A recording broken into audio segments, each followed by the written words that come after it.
Welcome back, everyone. I am Cass Pianci. I'm joined, as usual, by my partner in crime, Mr. Bennett Tomlin. How are you today? Oh, I'm doing well, Cass. How are you? I'm doing great. We're joined by someone we've wanted to have on for quite a while now. I am super excited about this. ZachXBT, how are you? Doing well, thanks. Thanks for having me on, guys. Been looking forward to it as well. Thank you for joining us. I know that you are a busy man with a lot going on. I assume that some of our listeners aren't on Twitter, so they might not be familiar with your work and what you do. Can you kind of describe the simplest way I would describe you, and this is just kind of the moniker you've gotten on cryptocurrency Twitter, is the Batman of crypto. So how would you describe yourself, and why do you think you've taken on that moniker? I mean, I'll be a little modest. I will never call myself that, but essentially what I do is just investigate kind of all the sketchy stuff that goes on that might not be the most honest. Because in the past, there hasn't been really any repercussions for whatever action someone does, and I've kind of wanted to make that more clear for everyone, whether it's newcomers, people who've been here for a while, just so the space overall improves over time. And I would say that the major difference between not that Bennett and I have found nearly as many scams as you have. We haven't. But I think that the major difference between you and us, at least on a surface level, is that you own a lot of coins, I presume. You are a full-on coiner who's totally into the system. We're both no coiners, but it seems like we're on the same team in some sense, which, first of all, that's very nice. I think we've both been hoping there could be a bridge like that for a while. So it's nice to see you kind of be that bridge. But I think there's a different motivation for someone who's a coin holder than no coiners. So can we talk about your motivations? Like, why are you so motivated to clear out the space? Yeah, so I guess last cycle was my first full cycle where I was involved with trading altcoins, all that fun stuff, all the ICOMS. Kind of held it through the whole cycle, the usual, get wrecked, you realize what went wrong, kind of analyze, you're pissed. Fast forward 2018, 2019, everything's kind of dead again. Here we come to this cycle, and then it's wow, I've seen this happen before. It's deja vu, literally. Everyone's influencers showing whatever, VCs popping up, money just flying around. So fast forward probably second half of the bull run so far, since 2020, it's spring 2021, so it's been over a year. At that point, I was just a little fed up with seeing all the stuff go down. It was a little bit longer than the 2017 cycle, so at this point I'm this is annoying, it's gotta stop. I see all the trash that people are showing on the timeline, so I was just I can just start posting about it, because I think the thing that a lot of people don't understand is anyone that's been in the space for a while knows it happens, and knows what goes on to an extent, but there's really been no incentive to actually come forward, state what happens. It's not I really had that incentive either, but I just got really kind of fed up, and hopefully can be the voice to some extent and help some of these people out. Do you remember what was the first project you wrote about or tried to describe to the people that you consider to be a scam or fraud? Yeah, so I guess the first bit I did was May 2021. It was Scott Melker. That one was just kind of promoting IDOs, initial DEX offerings, essentially when a new project launches. But just with those, they're just not the most quality of projects. He never really disclosed that he was compensated to promote these. And then what I uncovered actually was he was selling on his followers, and it was all happening from his public ENS address. So it was happening in plain sight. Here's the funny part. I'm sure you guys might have seen this before. It was a Telegram. It's called Crypto Deleted. So essentially, has all the deleted tweets for people with lots of followers. And he actually recently had gone through and deleted a bunch of these. So he was oh, maybe no one would notice. And it's 2 months later, he deletes all these. And then that's kind of what prompted me to go look. And that's at the start. I didn't really expect it to expand to getting a bunch of followers, and I guess one of the other things is a lot of people were at the start, they were claiming I was there for clout and stuff like that. Just because in the past there have been similar people that have done what I've done, but they haven't been around as well. Like they maybe did it for a month or two, and then after that they stopped or the account vanished. The kind of was, I guess you could say, they were in it for the clout, but I've been doing this almost for a year now.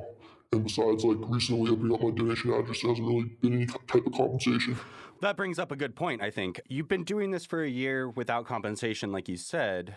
I wonder if you're doing this for free. I understand that. I also assume that you're sort of like at least somewhat independently wealthy from the coins that you've purchased and the amount of value that they've accrued over time. But you've gotten some serious backlash from people who were invested in these projects when you expose them or when you show these individuals totally breaking all the rules that have been in place forever.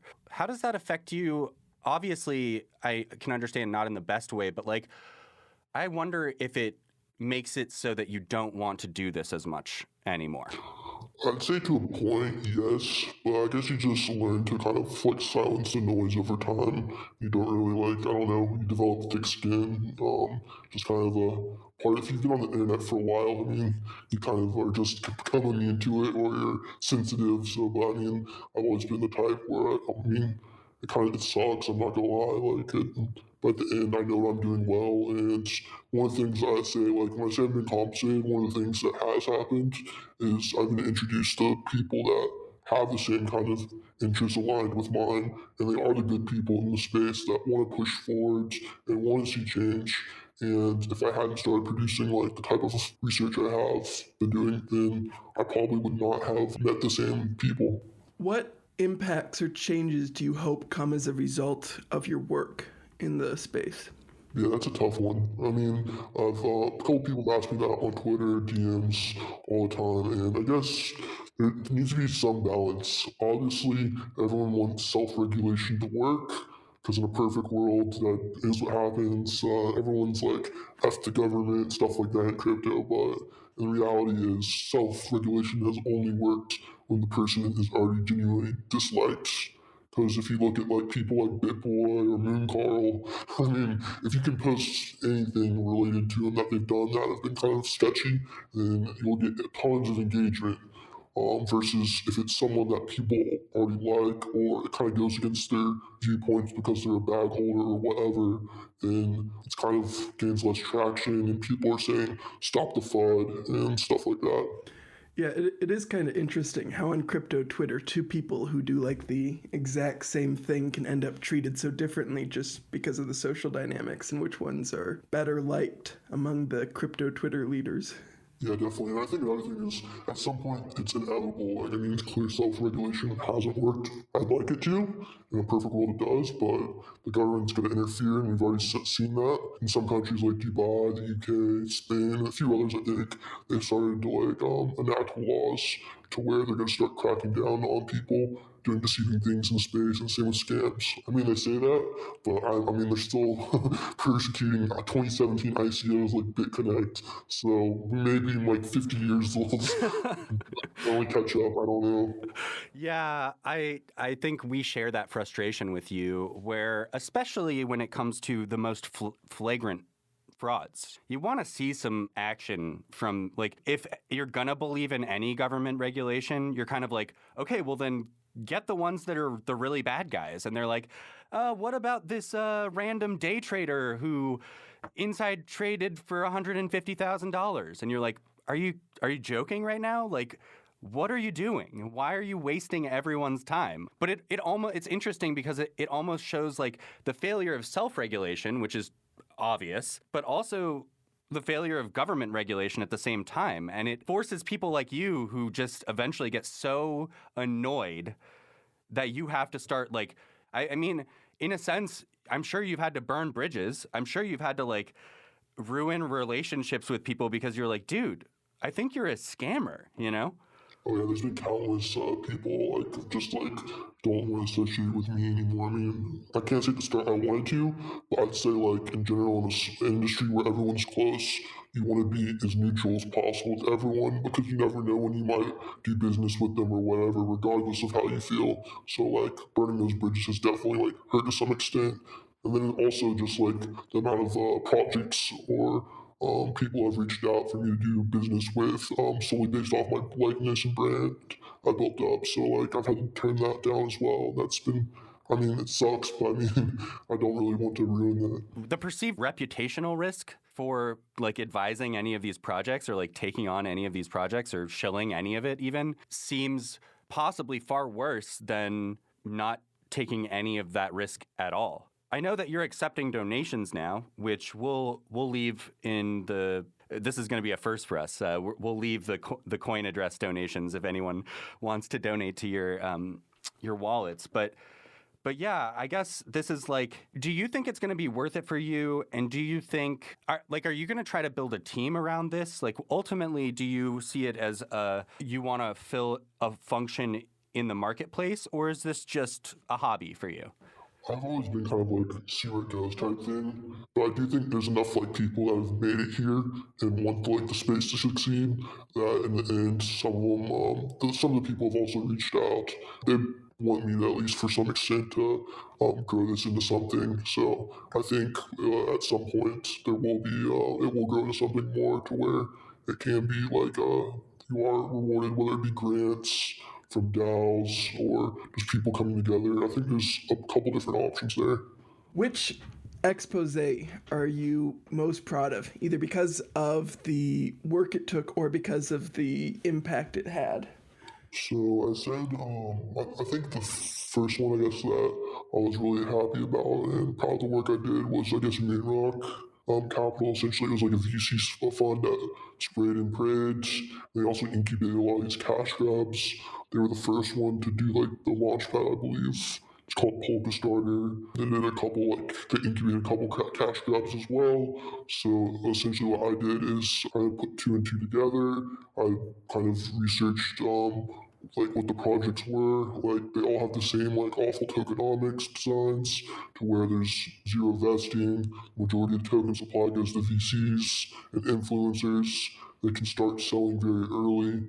It's kind of the pattern you notice with like these funds that spray and pray. But anyhow, for me, Rock, I went and kind of analyzed the first few weeks of sales for Pokemon and Pokemarkets, I think it is. But essentially for both of these, because there were such huge unlocks at TGE, which is token generation event, essentially just when it launched the token launches. But anyhow, I looked out from a few weeks and looked at all the large sales, and there were just a couple wallets from like the private sale and stuff that were dumping huge amounts very early on, and this kind of like leads to a thing where it's fast forward a few months and it's a bull market, like everything should be going up, but these projects somehow are miraculously down 90+% after being hyped by all these so-called influencer gurus that are like, this is the most bullish thing I've seen, and then like, what do you know? The one you're mentioning now, I don't know how long ago that was, but you've called out so many scams and fraudsters. I guess my question is, I assume that people reach out to you to try to tell you about things that are going on. If not, like, are you doing all of this work on your own? Do you have a tool that like do you have a license for chain analysis? Like, how could you spend so much time examining this? And if you have a team, like, is it a few people, or if you don't have a team, are there a lot of people coming to you? I know this is a lot of questions at once, but Yeah, so it's just myself. I have a lot of like people that are always like have a DM to me and they're like, hey, if you need help, reach out, blah blah blah. If you need to be connected to someone, reach out. So it's kind of like that. So even though it's like myself, there are people that are here that want to help out if I need it. So I'm never really by myself. And then at the start, it was mainly just me researching by myself. But over time, this changed, and I've started to receive more DMs as I've grown in popularity, just kind of inevitable. But a lot of them are just like people that get scammed by like phished by a site. Like it will be a website, it'll be like Uniswap, and then it'll be like they'll have an extra like letter, it'll be like misspelled, and then like they'll connect to their MetaMask or something, and then got scammed that way. Or just people asking to send money, advertisements, all that fun stuff. So there's a lot of like trash, but every once in a while I do receive like a decent tip. And then there's also been a couple things where like people try to like blackmail me into like posting what they want me to do, and it's just like messed up. They're like, hey, why don't you do this? So I always tell them like, why don't you post it, and then if it's done well, I'll retweet it for exposure. And then it never actually materializes because they just want me to do everything by themselves, and they won't actually do any work themselves. So it's kind of been like that. One of the things you mentioned there is something that's been really challenging for me is like just the DMs you get of people who get caught up in the petty scams, the phishing scams, or buying like the clearly fake ICOs or IDOs or IOs or whatever. And for so many, there's just nothing you can do. And once you start working on frauds in the space, you start getting a lot of DMs like that. And it's not really a question. I just always feel bad because you get so many of these DMs from people who lost their money and there's nothing you can really do, and all you can really tell them to do is contact your law enforcement. They won't do anything, but there's nothing else you can do at this point. Yeah, I know exactly what you mean. I've definitely felt like that at times too. And it's tough now because I'm literally receiving 100 plus DMs a day, all hours of the day. It's just not humanly possible to like even respond to everyone.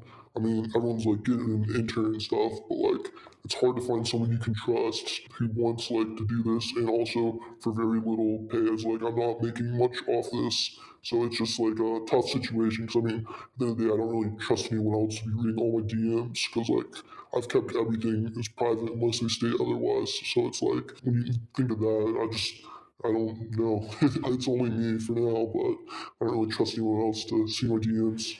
I think a big part of the issues that we're seeing, and you brought this up in some sense, is that we're in a bull market, right? Or we've been in a bull market for a while. There's this dip, obviously, in Bitcoin and all of that. But we talked with Molly about this as well. I think there's this concept during bull runs that like there's no time. There's no time to research. There's no time to look at who's making sales in the first weeks or what to audit the code or to there's just no time. We need to invest right now. So I wonder if you've tamped that down for yourself, or if you still feel like you're still like, well, I go out there, I buy something, maybe I don't do as much research as I should, but in the meantime, you are doing a bunch of this other research, or if this has influenced your purchasing patterns strongly. Yeah, I'd say I really haven't traded much at all over the past, like, since I started doing it, just because I simply don't have the time. I mean, there's been a couple things, like, if I'm in chat with friends and, like, there's, like, say, like, they give, like, a good rationale on, like, why this thing will happen, and then I'm like, okay, it doesn't hurt to put something into it. But I mean, like, I'm not really researching hard, tracking wallets anymore, and stuff like that, just because it's not feasible at all. I was inspired by a thread you wrote in the last couple of days to ask this question. What are the lessons you think that it is important someone new to crypto or NFTs learns quickly to survive the space? Yeah, I think anyone falls victim to this at some point. Like at least 99.9% of people stop trusting people blindly. I think in every instance, you're following people that they think, like when they first join the space, that so-and-so is super smart, they know exactly what they're talking about, and probably when they join, the market's like very risk on, so everything's going up, everyone's making money, so then they're like, oh wow, this person's a genius, and then they like start following that, and that's like kind of where it goes downhill. I don't really understand that like there's really no like cheat code to like following these people. You need to like actually research what and like why they're tweeting about this project. That's like the thing I always tell people now is like when someone tweets about like a low cap or whatever kind of project, you need to ask yourself why they're tweeting about this. Like if it's a random shitcoin, you see like 4 influencers at the same time tweet about it, then it's most likely they were paid or something, or they like maybe even started the coin themselves. Like when you start to notice patterns like that, that's kind of when it actually clicks of like how it actually works. But in the end, I think even now, like people like say they know after like seeing my thread, but they'll still like fall victim to it. Like I'll go through their following and what they retweeted, and even though they're like saying they know, they don't. Like I don't know. I don't really know if it's something they can fix, but like you just need to stop trusting random people and do like actual research, as cliche as that is. I wanted to chat about the Sifu event because I think that relates to everything that we're talking about, really. We're talking about essentially, I guess at the time it wasn't worth this, but $1 billion protocol created by Danielle Sesta. And we did a full episode about this. If anyone wants to check it out, we're also going to go ahead and link to the thread that you did when you initially exposed this all. But the short summary here is that this massive protocol that was being built had someone named Michael Pattern involved in and in charge of the Treasury, in charge of all the money. And this guy, Michael Pattern, has previously been involved with Quadriga CX, though he claims he had nothing to do with the money that was stolen from there and taken from there. And he's been he's like a burglar, identity theft, like fraud. So he's not exactly a Robin Hood type guy. But his argument was that he had done nothing wrong and that he'd only created value for Wonderland and magic internet money. And a lot of people seem to support him and still do. Did you expect that? So when I see that, the first thing I go back to is the actual governance vote. So after the thread came out, a few days after the governance vote happened to remove Sifu, I think it was 87% voted in favor and 13% didn't. And that 13% included Sifu's he made up 4 or 5% of that portion.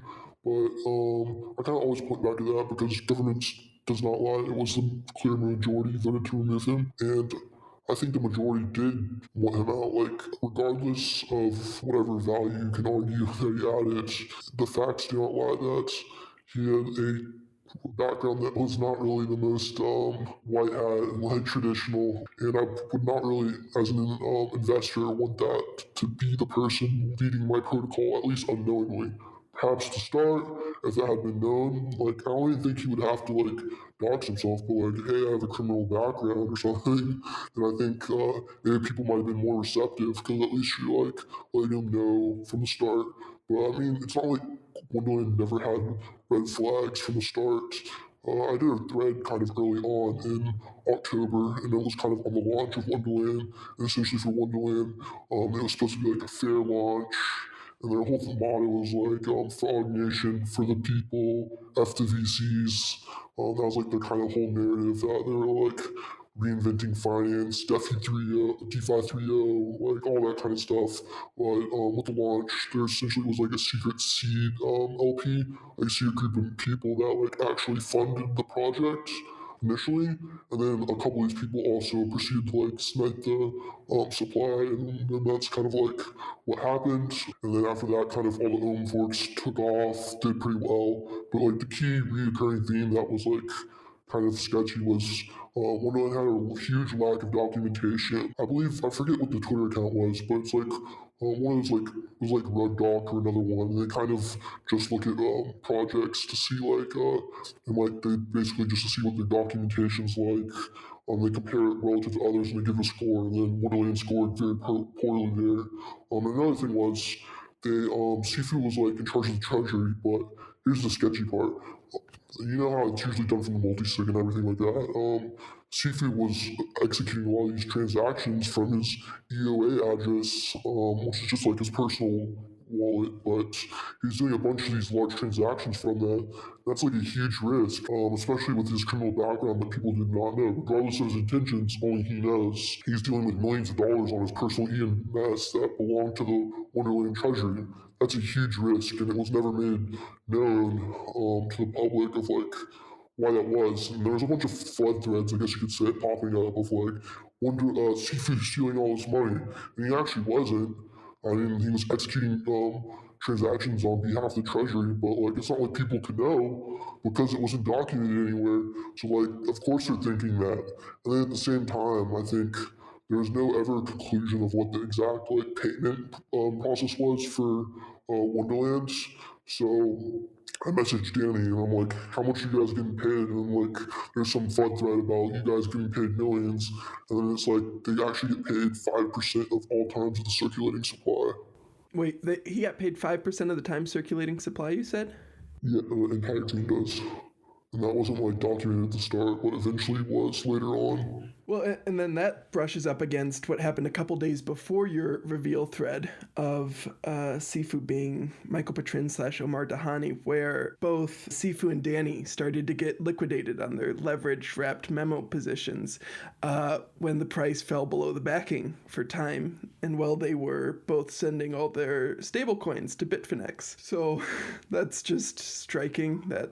Yeah, it wasn't really sustainable at all. And then same with like the APR. Like a lot of people that were like Frog Nation were like, they were like first time like DeFi people it seemed like, and they were like, that was hugely attracted to them was like the 14,000% APR, and then also like the thought of like passive income, like I'm earning XYZ and I will never have to work a normal job again. Like it's not sustainable at all. They're basically being sold a pipe dream. And then it was like essentially they were using the treasury as like their personal like VC fund.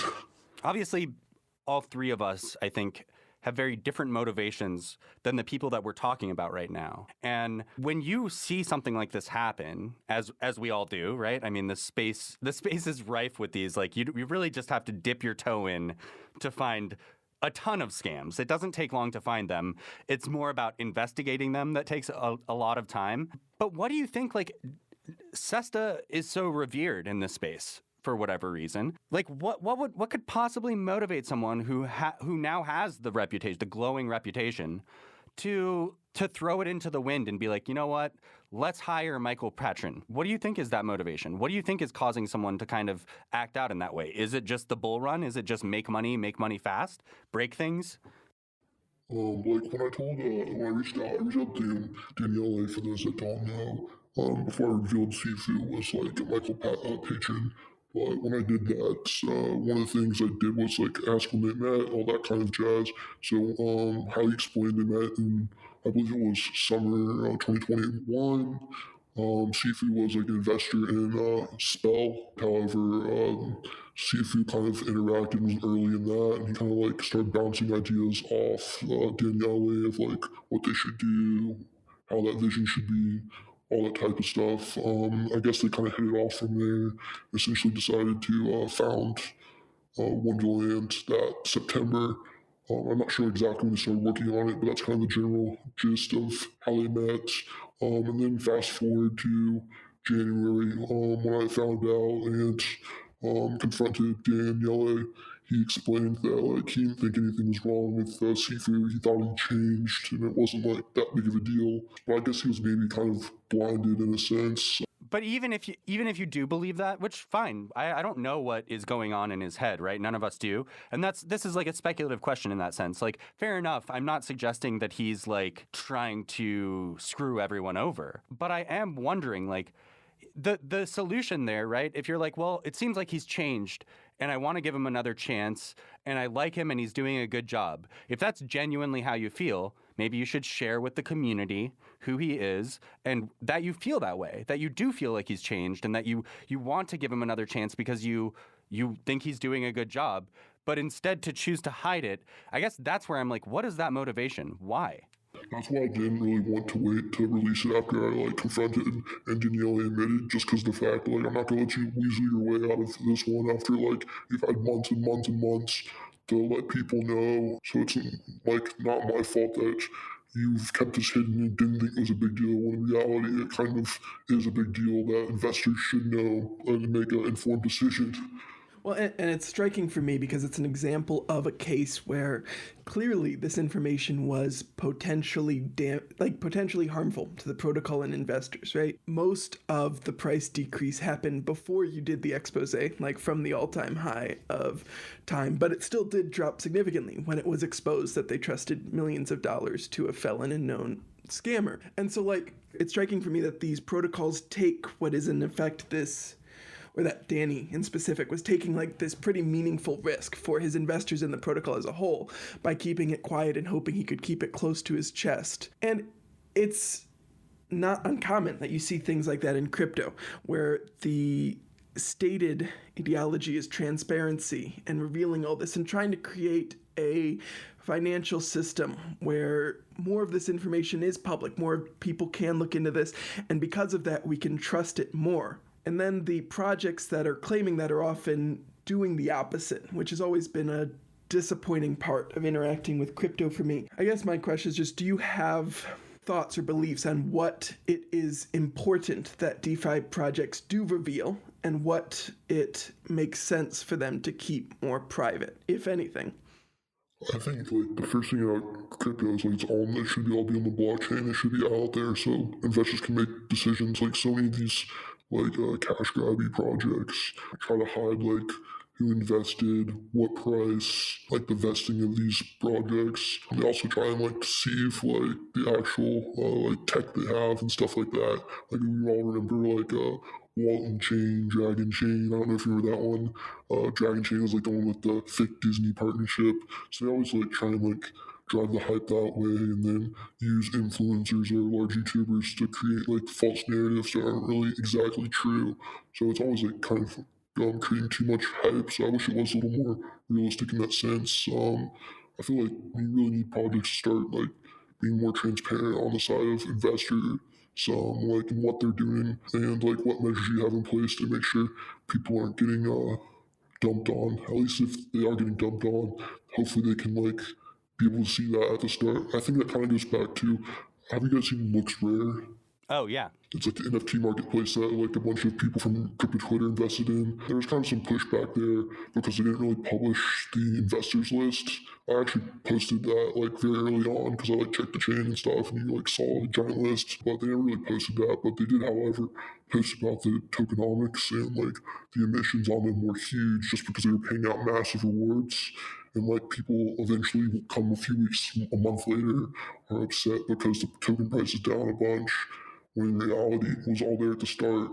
They probably like I'm not invested in this project or anything, but like they had very detailed docs on like what would happen with the token supply and how fast like it would increase just from these rewards and other stuff happening. But like at the same time, people just don't read the docs. So at the end of the day, yes, projects need to be more transparent. But at the same time, you can't really fault like there's so many like idiots investing and they don't read anything. So like if project starts doing it, there's so many idiots buying regardless.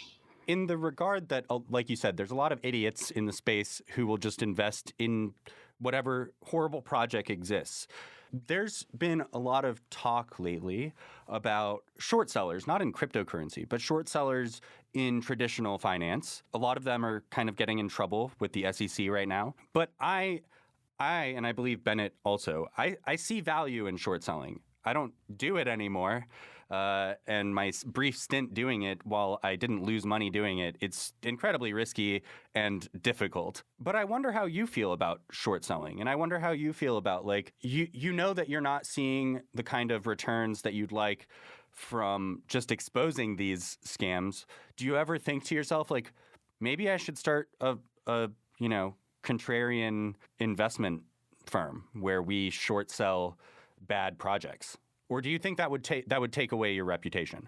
I think that would take away, at least if I'm like releasing like any kind of research on Twitter or whatever, like a medium. I think that's kind of disingenuous to be doing that. I think, what do you guys remember this one? I think it was like the one showing Chainlink. Oh, yeah. Do you remember that one? Yeah. The Zeus Capital, I think? Yeah, Zeus Capital. That's kind of what I think of. I don't really want to like completely burn my reputation over something like that. Have I considered it? Am I probably stupid for not shorting some of the projects I'm talking about? Yes. But like at the same time, I don't think it's worth long term. Like everything in the space is reputation based, and like once you damage that reputation, it's very hard to actually like bring that back. So I mean, is it really worth it? I agree with you. I think Bennett and I we're the most risk-averse people talking about cryptocurrency, probably. This guy will tell the government his exact tips when he was a waiter. I've never heard of anyone that does that, but okay. I get that we all have similar reputational kind of concerns, risks and concerns. But then you think about people like, hello, I'm Morgan, and don't you ever go maybe there isn't that much reputational risk. Maybe you can just keep scamming. Yeah, that's true. I mean, you can do that. Like still find like-minded people, but I mean, at the same time, like anyone you actually like want to be associated with in this industry will not associate with you because of that. In the short term, sure, you're making money, but long term, I mean, look at Nekos. He's a good example of like someone like all of these like grifters, influencers. They like do all the sketchy shit, and then later on they try and preach and claim and sound like philosophers on Twitter. When in reality, that was not the case. And like anyone that's been in the space for a while and like is respected knows this.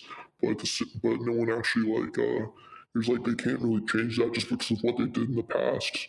Like, I mean, everyone deserves a second chance, yes, but like when you're hurting people over a sustained period of time, I mean, there's only so much you can do, and people do not want to associate with that. And then, like, at the same time, I think I could, like, maybe I could have shorted some of the projects I talked about. But at the same time, some of these are, like, low cap shit coins that, like, they don't have liquidity, and they're just not possible at the same time to, like, even think of shorting just because. And same with NFTs as well.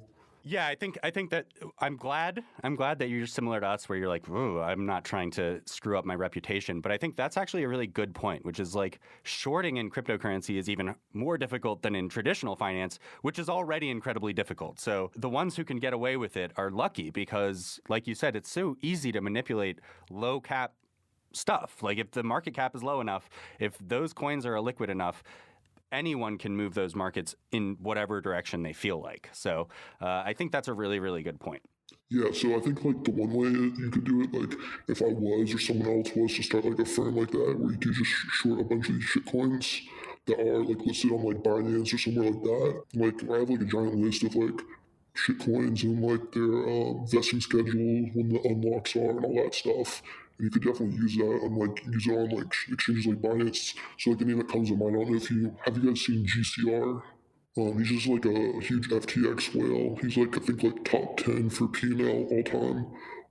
But essentially what he's done is he doesn't really tweet out these projects. He doesn't tweet anything out like FUD-wise or anything. But he's made it killing shorting like a bunch of these shit coins with like awful tokenomics and like hugely inflated FDVs and stuff like that. That's the first thing that comes to mind when I think of like being successful shorting projects, and then like at the same time not just dropping FUD.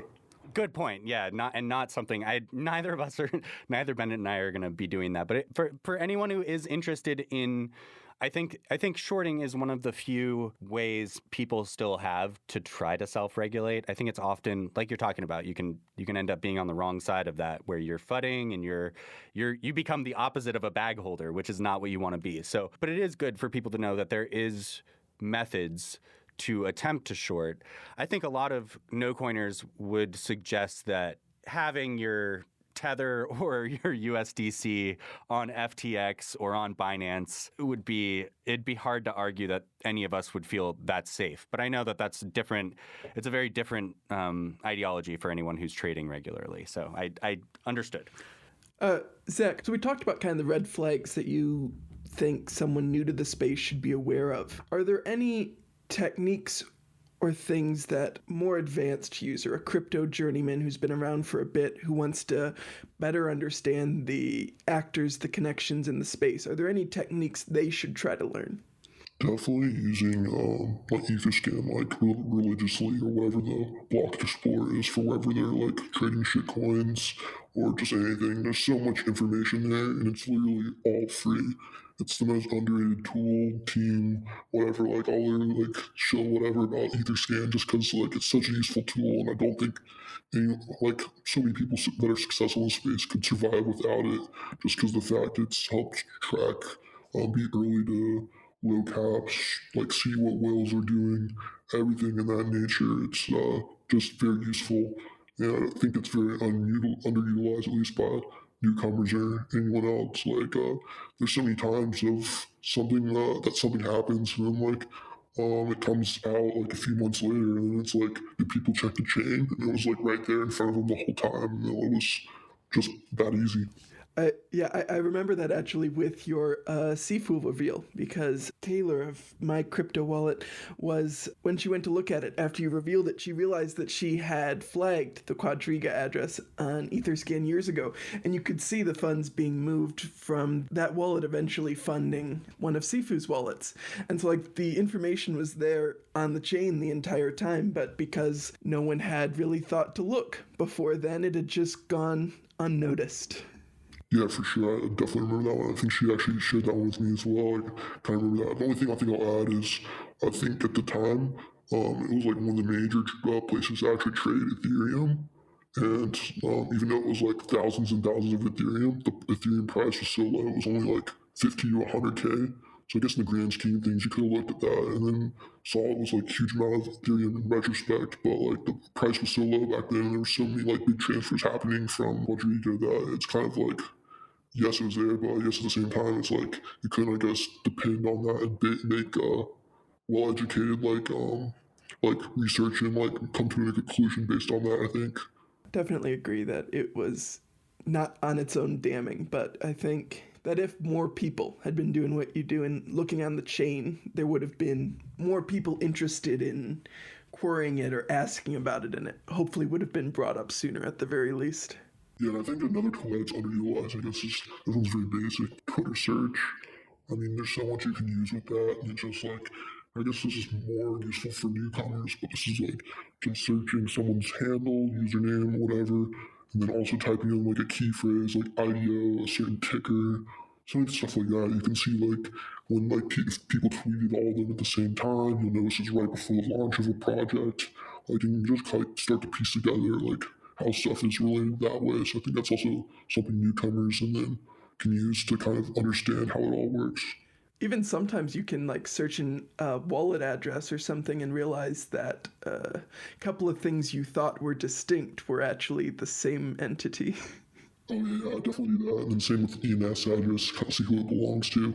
Do you only use Etherscan and like I mean I assume like whatever it is like Blockchair or something. Do you only use like basic search methods like that, or are you using some of the more sophisticated tools that are available if you have the right amount of money? I guess like I would love to have a chain analysis tool, but I think the license is $10,000 or something like that. Yeah, I think I've heard they're actually very stingy about who gets access, and like only like big firms and stuff like that actually get access. But I do use archive.org. That's free, just to see like what people have deleted and stuff, and like if they like deleted a tweet about a project or something like that. So it's a good tool, and seeing like what exists on the internet after it's been deleted. Also, just like Nansen, always a decent one, just to see how like wallets are labeled and stuff like that. And I guess like the main one I've been using as of late is breadcrumbs. And it's got like chain analysis, but for like retail, and I wouldn't say retail, but just like anyone that like can't get a subscription. So it's very useful. I've started using that a lot, but I think it's just limited to I think Bitcoin, Polygon, and then also Ethereum transactions. But they do have any ERC20 tokens, so that's been quite useful. Essentially with that, you can just visualize where funds are. They also have a bunch of like exchanges labeled. It's just very much easier than manually clicking through Ethereum and drawing like a little diagram or something like that. And then another useful tool I use sometimes is called Revert Finance. And then with that one, you can kind of see like because Uniswap is one of the most used dexes on all around in crypto. And with that, you can kind of see for like when you're kind of analyzing people's UniV3 positions, you can see how much they actually profited from that thing. And then like if you actually go on Etherscan, you kind of have to manually do that. Versus here, you can see like I recently did it for this shitcoin called Main Rabbit. And then if you used Revert Finance, you could have looked at the UniV3 position and see they added a single-sided position of just the shitcoin, and then a little bit after that, they withdrew Ethereum and the shitcoin. So they're inserting like the shitcoin, and then after they're selling it down for Ethereum as well. So basically, that's how they were getting rid of the shitcoin for ETH. Something I haven't heard for a long time, but I think it applies here very resolutely, is Bennett and I used to be in kind of what people were trying to be nasty to us, I think. They would call us armchair detectives. I embrace that title, actually. I like the idea of an armchair detective. I like the idea of someone who's at home. Maybe they just have nothing to do all weekend, or they have the week off from work or whatever. They're bored when they're not at work and they want to spend time sleuthing online.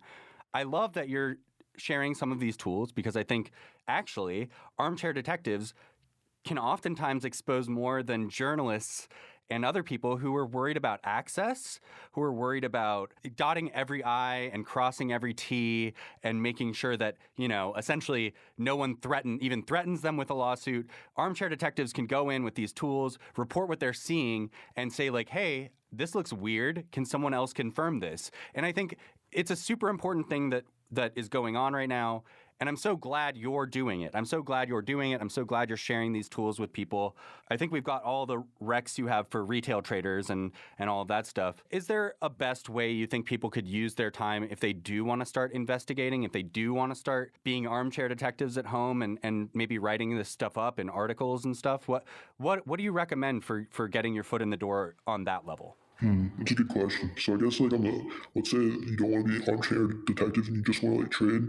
A good tool is called Ether Drops. It's a free Telegram bot, and they've actually expanded to a bunch of different chains now as well. You can essentially mark unique addresses. You can get notifications when they do a transaction.